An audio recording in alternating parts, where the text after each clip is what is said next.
Can be hard when you grow up. People fill you with doubt. You start thinking about what you're gonna do now. And it's do or die, gotta make it count. So lose your worries, let your problems go on until my whole body burns out. I ain't never gonna slow down.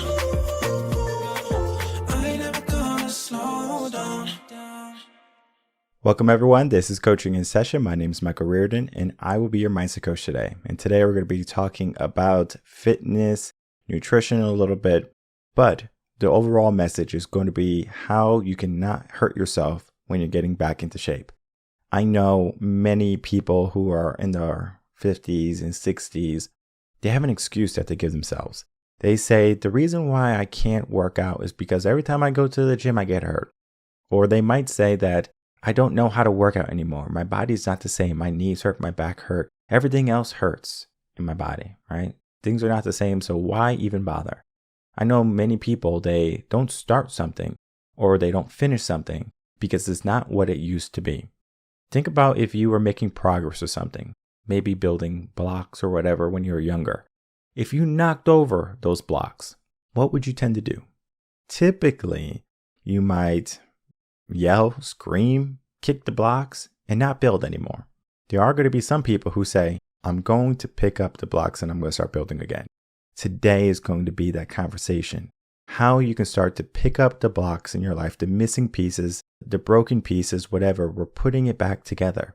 And this is a concept that many people are so afraid to bring some awareness to. I understand that there's going to be work involved. I understand that you did a lot of work to get to where you are right now, and to have it basically all for naught and to do it again, it could be a bit infuriating maybe. I understand that there can be that mindset. But when you can finally complete the goal, reach the goal that you're trying to reach, imagine what your mindset is going to be. First, you failed. You didn't succeed, but then you tried again. You got back up. It's a movie, Rocky. I'm not sure if you've ever heard about it. Rocky, he lost, he failed, but he always triumphed in the end. In a way, that can be our life too. We can fail, we can fall, but we can get back up. Because they say in the movie, it's not so much about how many times you fall, it's about how many times you get back up. So fall 7 times, get back up 8. Once you can figure out that, you're going to be in the right race for a better body, better mind, and a better life. So today is going to be that beginning of the process of if we have fallen, if we have gotten hurt, if we have not been the best person we can be to ourselves. Today is going to be that leading conversation with my guest, Spencer Aiken.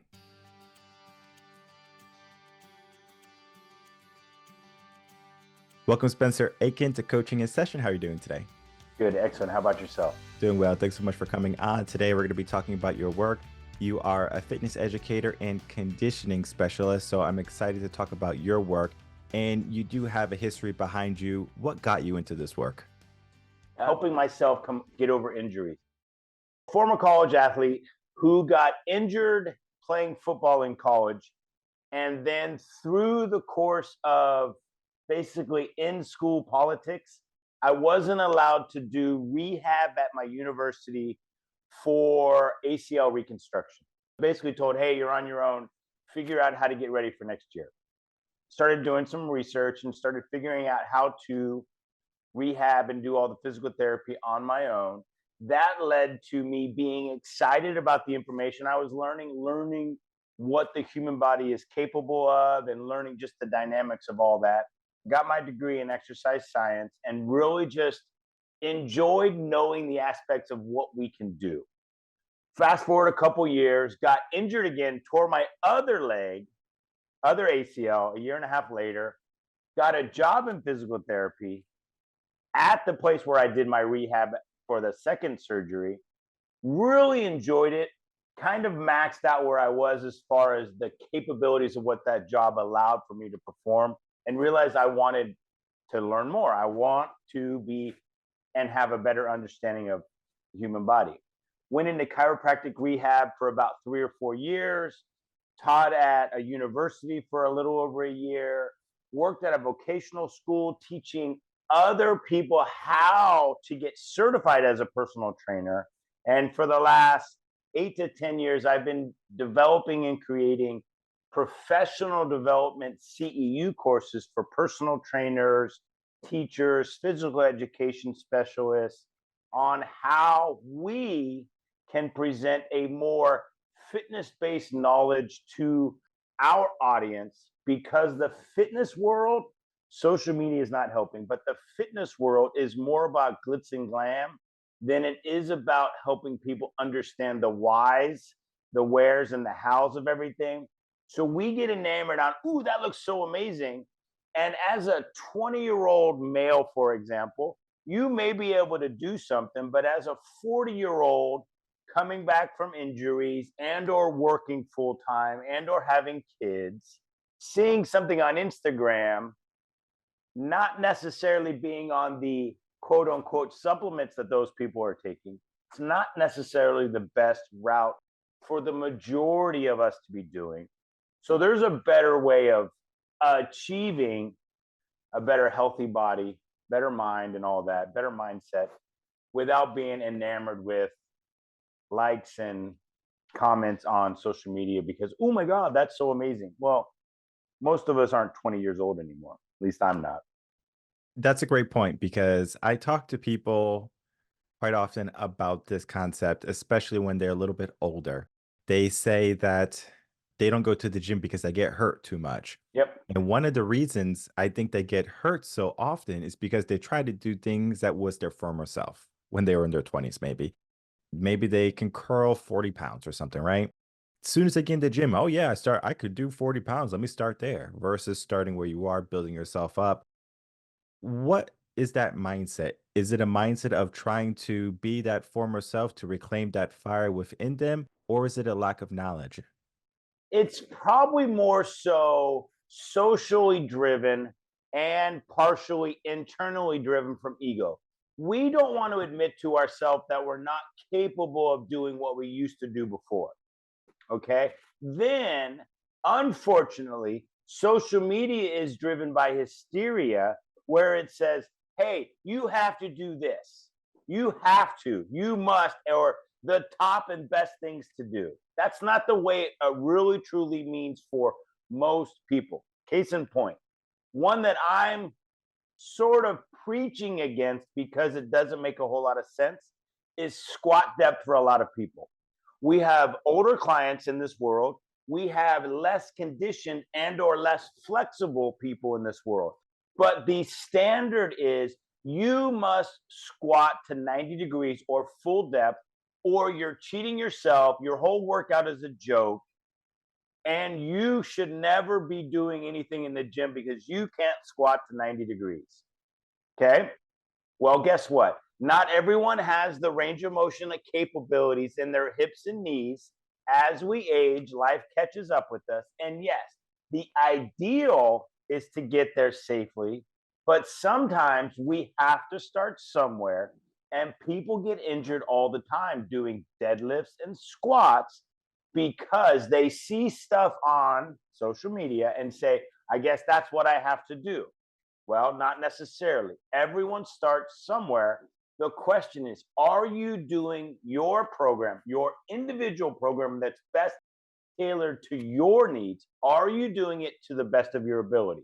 That means the weight that's appropriate, the exercises which may be the most appropriate, not what's appropriate for someone else, and maybe a little bit less range of motion, working on improving that range of motion. But that doesn't mean every day is a personal record. Some days I will tell myself, the back just doesn't feel great today. As someone who's been in car accidents before, some days the lower back just isn't right. So, do I have to squat to 90 degrees? Ideally, I would like to, and most days I do. Some days the knees, the hips, and the lower back say, today's not that day. When you're trying to avoid injuries, because I think this is a very common thing, especially with older folks getting into the gym after a long time of being out of the gym. Again, I understand life can take over. You have a career, maybe a move, kids. life circumstances, and then eventually maybe get a doctor's note and they say you have to start working out again, you have to lose some weight, maybe that, just a little bit more mobility because you're becoming more rigid. And what has to happen at that point is you have to have someone guide you at that point, because if you kind of go in there and just do what you did, you're not going to get the results. And I see it so often where people just kind of return to the gym, especially around New Year's times. They're like, okay, I'm going to go to the gym. I got my old workout clothes and I got my old workout book. And that's where they begin. But as soon as they begin, maybe 2 weeks in, they get hurt. And now they're out of the gym, they're out of the commission. And I just talked to someone on Twitter, and she was saying how it's good to be young because you don't get hurt that often.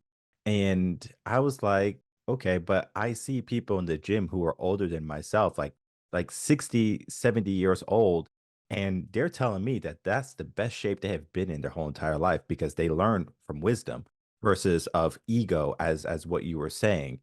What is that wisdom that they know that many people, when they're younger, they just see the social media, the ego that most people are looking at? A lot of people want to compare themselves to others. High school is a breeding ground of egos and, ooh, well, look what that person's doing. I want to be like that. The wisdom that hopefully comes with life is realizing I'm an individual. I need to listen to what my needs are, what my abilities are. We stop and we no longer compare ourselves with others. We learn from others, we gather around, but we start to ask the right questions.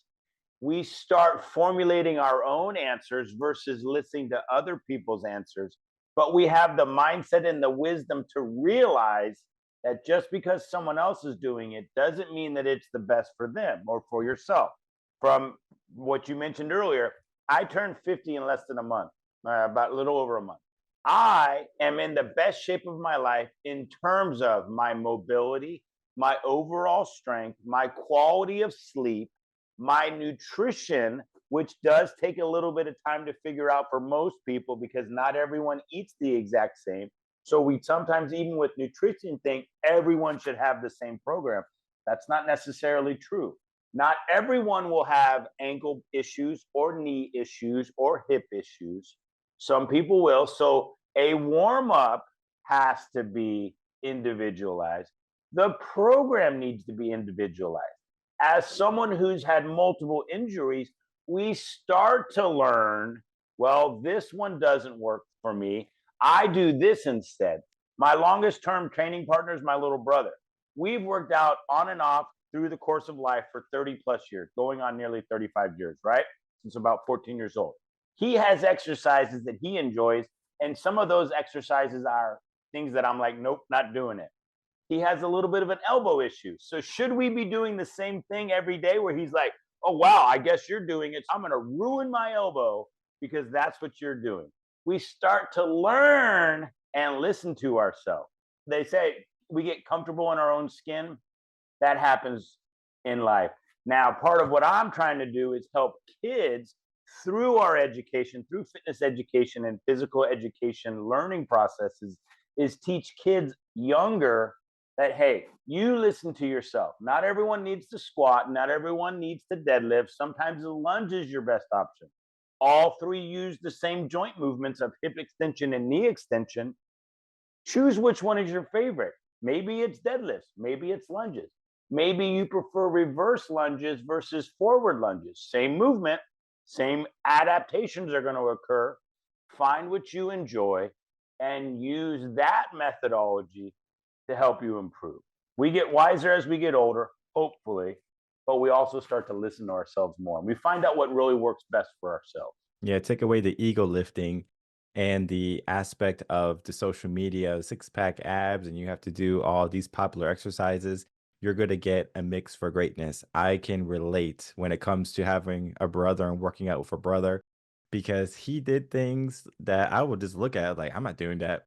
And it is so funny because we look back at that and we just laugh because it's just so funny how he did things and I just didn't do them. And then he always typically did the things that I did. but the body is different. You can have, as you said, ankle issues, knee issues, maybe back issues, elbow issues, and those can start to develop as you age, maybe as you're working out incorrectly. And you can start to see if I keep doing this exercise, is making the pain even greater.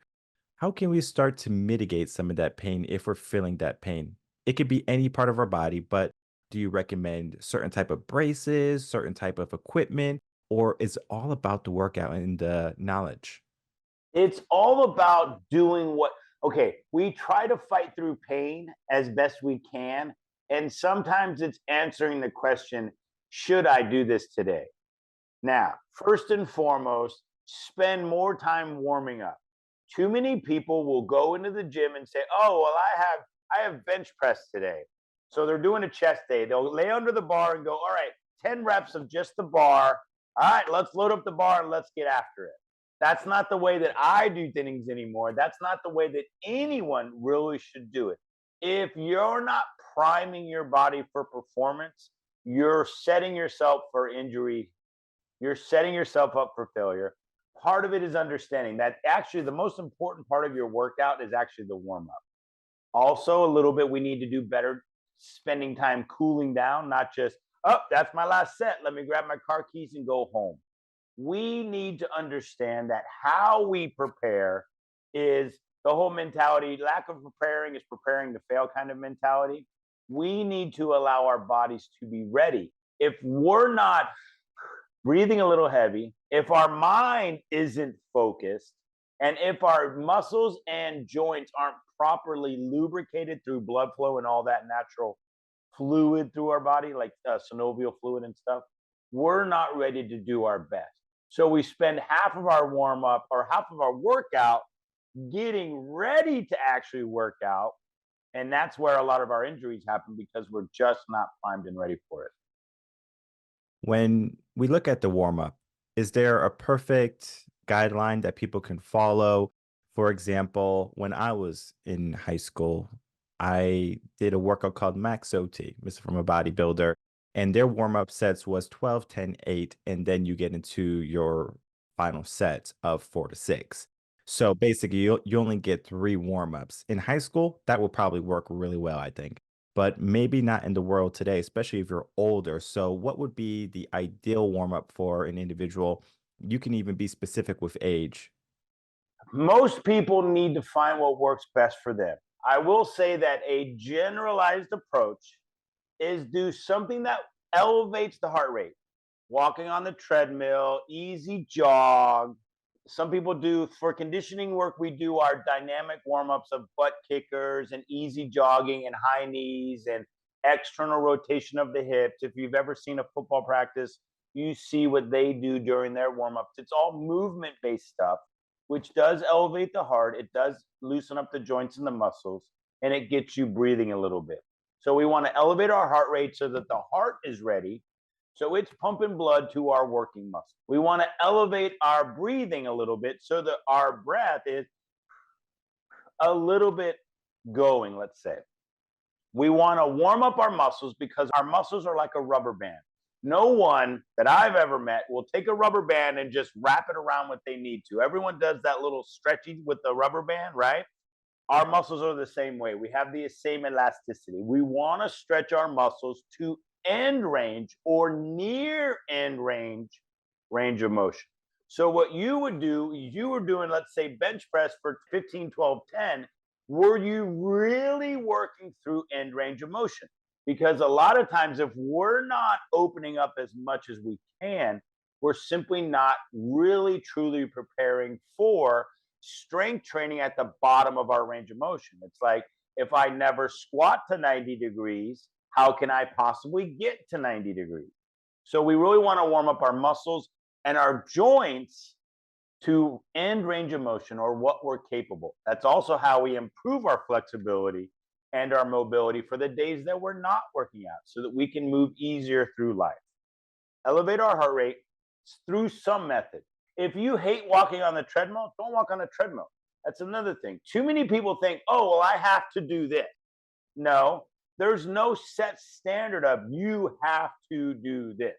You, as a person, need to find what you enjoy. If you hate the elliptical, stay off the elliptical. Maybe the bike is the best for you.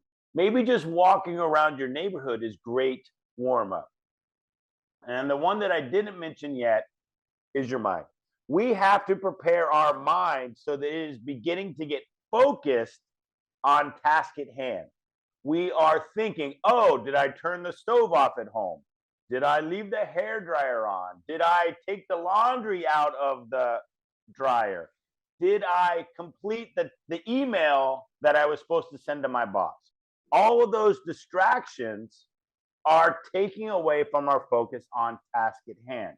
We really need to spend less overall time in the gym and more focused time at the gym. Meaning, if you're spending 2 or 3 hours at the gym, are you really doing the best focused attention? Probably not. Get your heart rate elevated, get your breathing increased, lubricate the joints, stretch and rubber bandize the muscles, and then get your brain thinking, all right, I'm about to perform this and I want to do it to the best of my ability.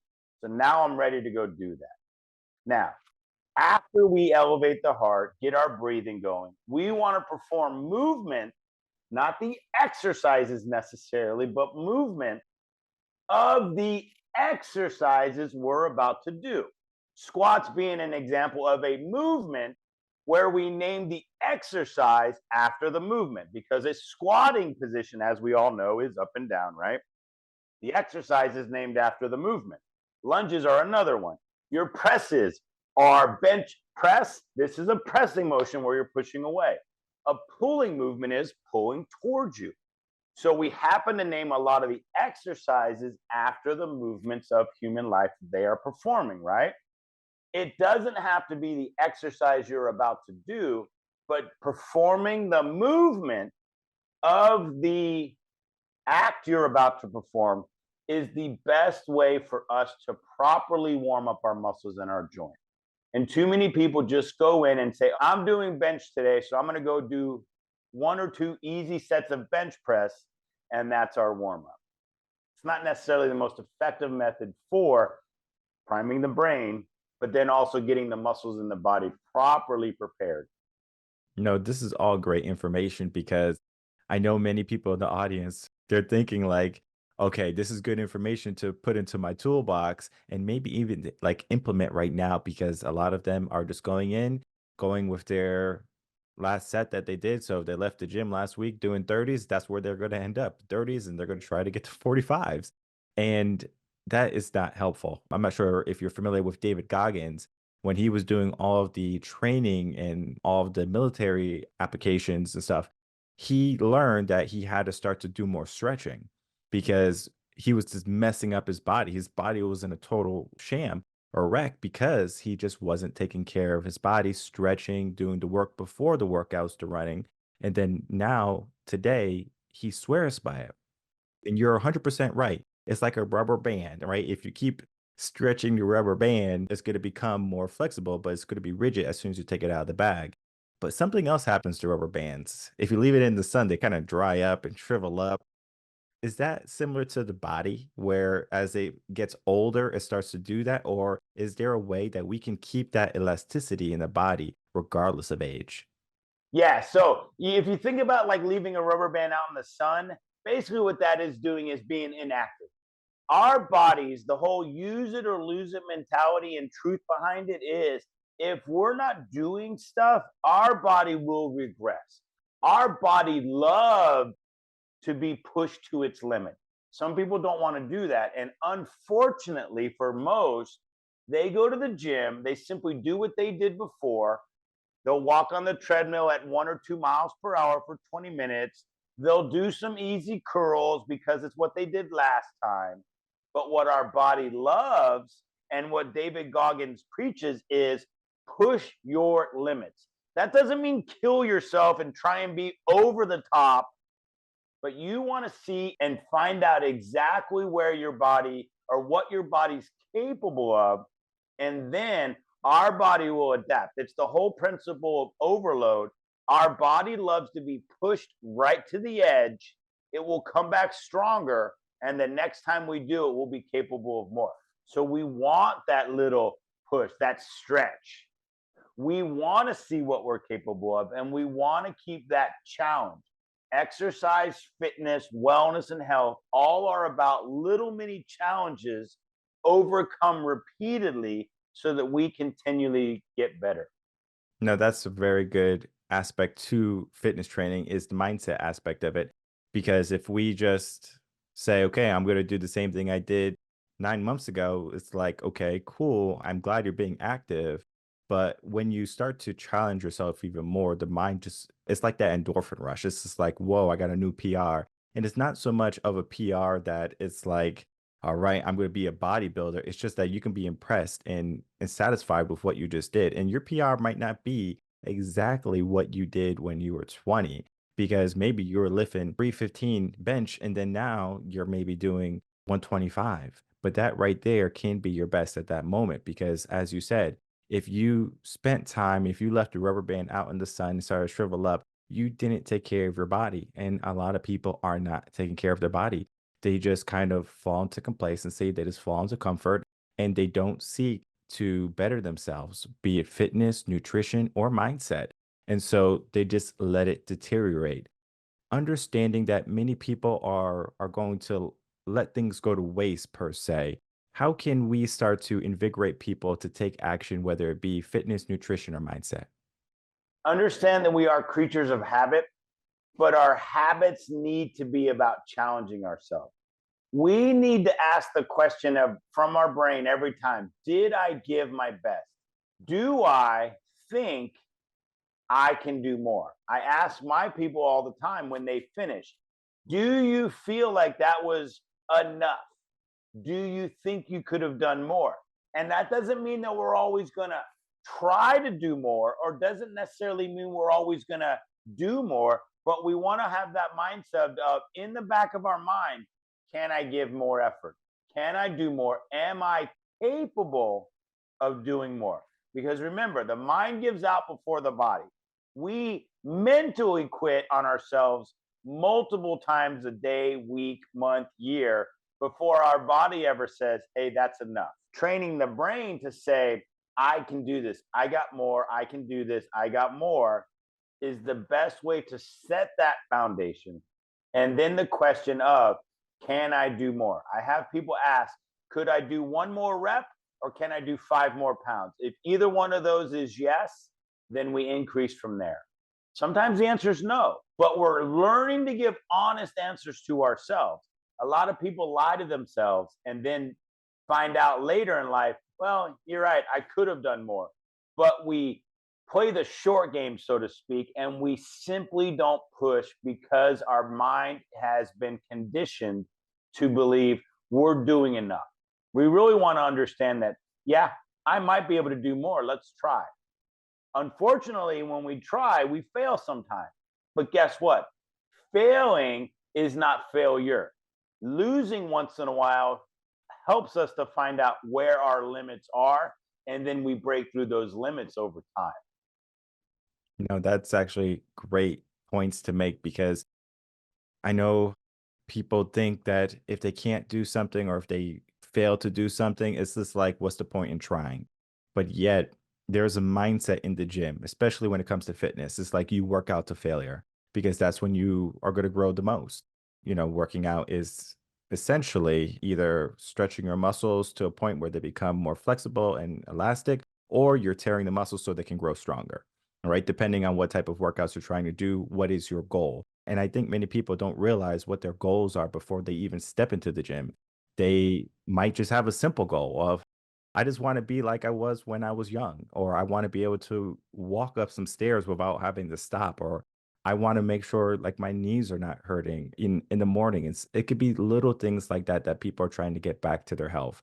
If someone is dealing, That's the majority of people, but they don't come to realize it until unfortunately something drastic happens. Now, less so nowadays with magazines, but in the early 90s, late 90s, early 2000s, with all the men's health magazines, and now with social media, there's always a visual aspect of what we think ultimate fitness is. Oh, I want that 6 pack.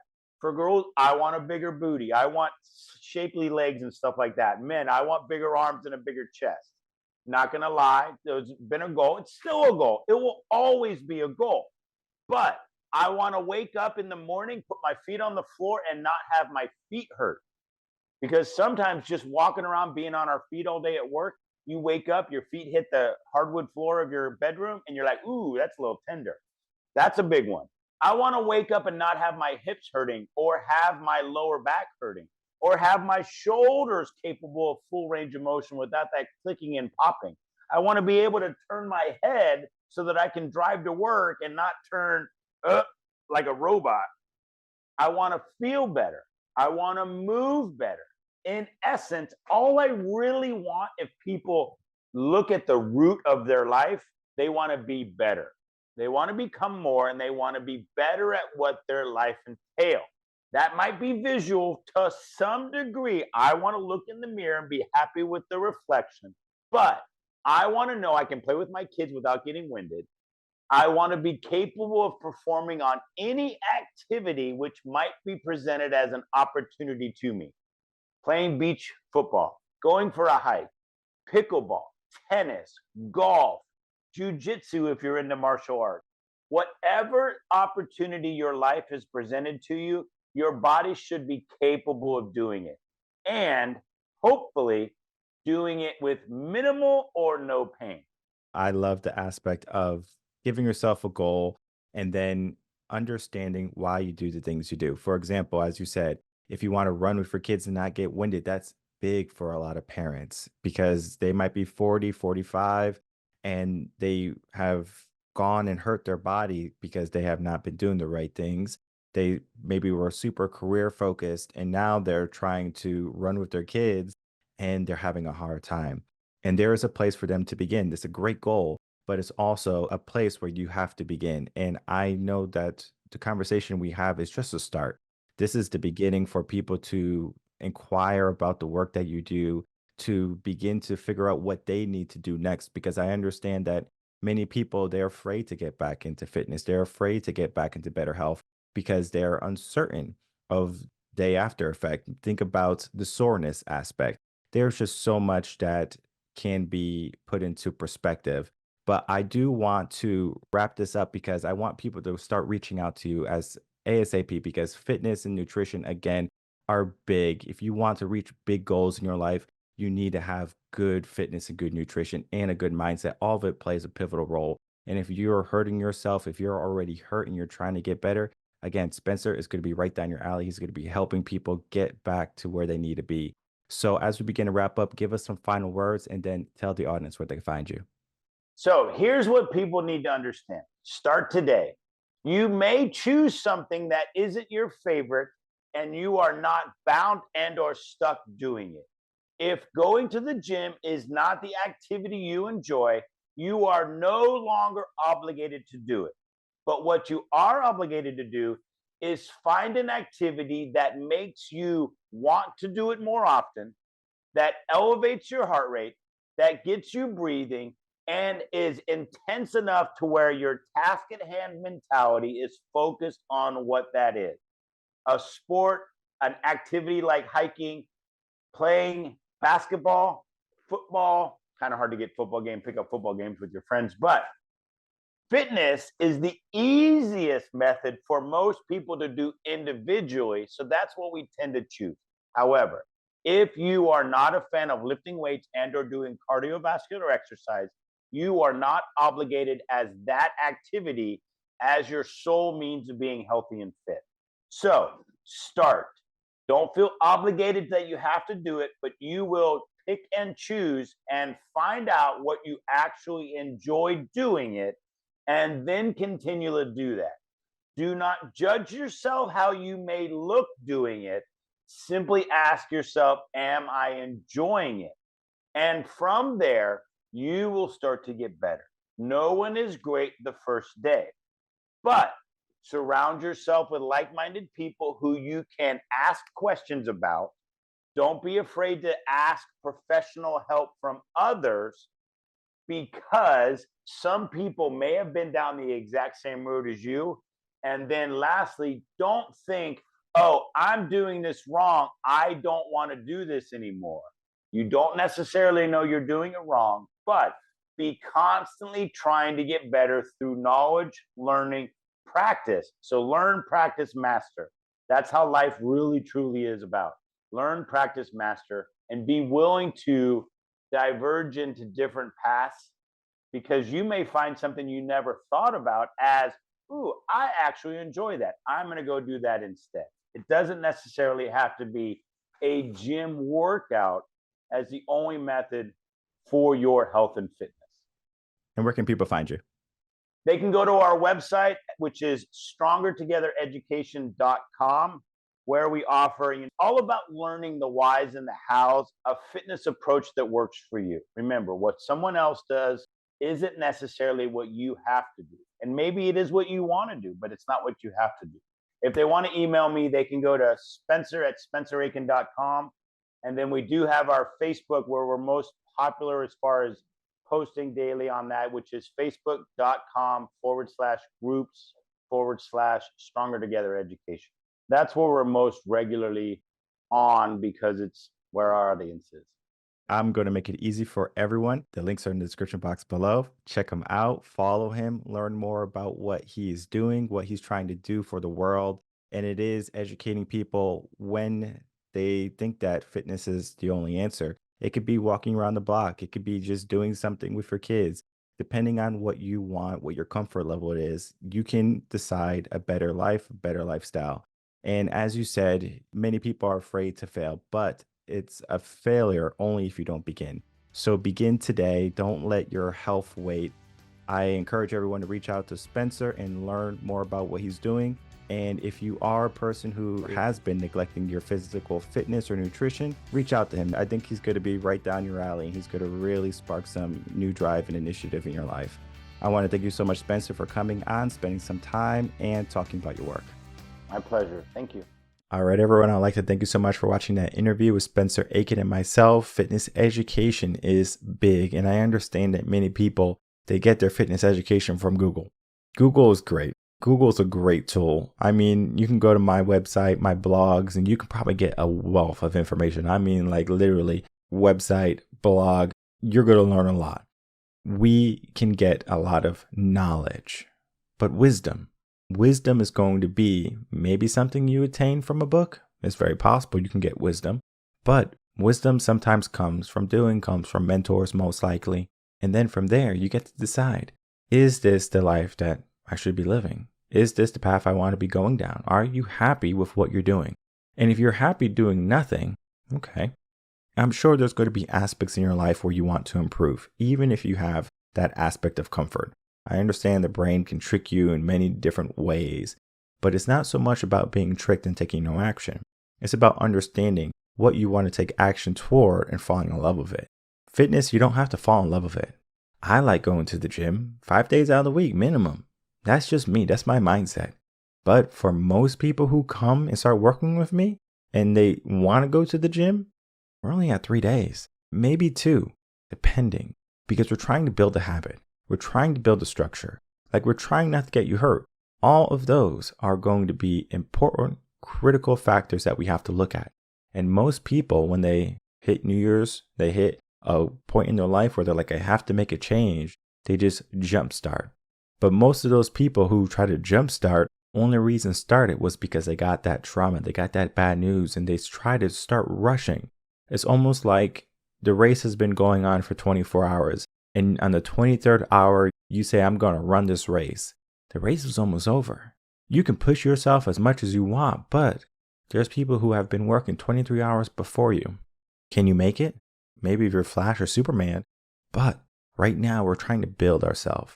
Right now, we have started the race a little bit late. Maybe we haven't been doing the training, the stretching, the implementation of better lifestyles and habits. That right there is going to be indicators that we need to get the education. We need to get the knowledge. We need to get the wisdom. We need to get the structure for us in order to get the body that we want, but in a way that we're not hurting ourselves when we do it. Because if you are doing something, let's say you're trying to lose some weight, and let's say you lose 20 pounds, but then you start to do more dangerous things, deadlifts, squats, as Spencer was saying, and you hurt your back. Guess what? Now that you hurt your back, how likely are you going to be to continue on with your weight journey? Most people are going to say, well, I got hurt. This is life. I can't tell you how many clients I had. This happens typically before they start working with me. They'll be a runner. They'll be exercising on the treadmill or something. And all of a sudden they hurt themselves. Their leg or whatever, their knee, ankle. They go see a doctor. The doctor tells them what to do. And then when they're finally ready to get back, they don't, because they're afraid of the injury. They're afraid that they're going to get hurt again. They have now developed a habit of comfort because going out and working out can be uncomfortable sometimes. I understand it can be uncomfortable. And they realized, oh, it feels better just to sit on the sofa. It feels better just to be on my smartphone. It feels better just to eat my cake and my ice cream and my chocolates and my pizza and all my tacos. It feels better to not take action. But the issue with not taking action is one day it's not going to feel better. It's going to feel worse. You're going to feel worse. And I'm not saying that you need to have a pity party for yourself, but you need to have a party of celebrating yourself to the person that you can become sooner rather than later. And if you are a person who has hurt yourself again and again and again, and you're in a bad place right now, do not walk that path alone, because you're going to have too many obstacles in front of you, and those obstacles are going to win the majority of the time. That is why we have an epidemic. 42% of women, 38% of men are obese over the age of 40.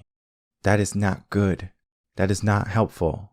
How many people reach financial freedom? 1%? Something along those lines?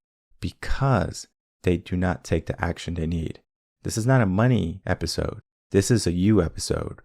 I have found that if you can get your body and your mind right, everything else starts to fall into place. Get your body right, get your mind right, and everything else falls into place. You got a bad relationship? It's going to be fixed. You got a bad career? It's going to be fixed. If you have bad habits, they're going to be gone. Because we learn so much about just giving your body what it needs, starting where you are. There's a process. Sometimes you go slow. Sometimes you go fast. Sometimes you challenge yourself. Sometimes you stay where you are. Depending on where you are right now, you're going to need somebody in your corner like Spencer to help guide you along the way, to avoid injury, to avoid any backpedaling that is unnecessary, to be honest, at this point. Why are you waiting? Why are you not taking action? Your nutrition, your fitness, the foundation of who you are leads to mindset. Why are you waiting? That is what I'm going to leave you with.